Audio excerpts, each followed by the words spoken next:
Ç'kemi jam Juli, kur në Korçë vjen behari, ose pak përpara beharit, ka lëvizje, ka njerëz, ka dyqane, ka popullsi. Ja akoma në këto rrugët, në kaldrëmet, në të cilat kalon dhe në dimër, po thjesht energjia çik më e lartë. Lëvon gjaku, pinde në një raki këta se korçarët kështu e kanë një çik, edhe dalin. Do i bëjmë të tërve. Po. Bëni në një reklam thot për Korçën. Bëj reklamën për Korçën, po dalin korçarët thot pastaj, ore ti gënjen, ku ka njerëz thot. Unë nxjerr ja ka njerëz. Ku ka njerëz? Po hajde ti në 2 të natës si nuk ka njerëz thot. Ndërkohë që njerëzit këtu edhe s'ka. Përshëndetje, si jeni? Të kënaqur si kaloni?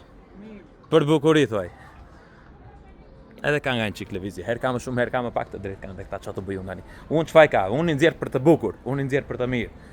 Ndonjëherë që s'ka dhe ndonjëherë nuk ka. Po të vish në 8 shtator, në orën 3 mbasdite, që është e mërkurë dhe janë të gjithë duke ngrënë bukë, mbase s'ka.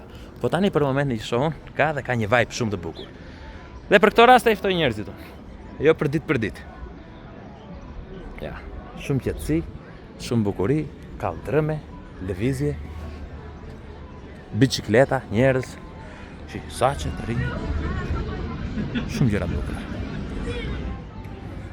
Nuk ju them unë është vendi më i bukur në botë, ju them që ja 2-3 ditë dilni një xhiro këthe nga Korça, shikojeni, bëni dhe ju një xhiro, se është vend interesant dhe vend i bukur.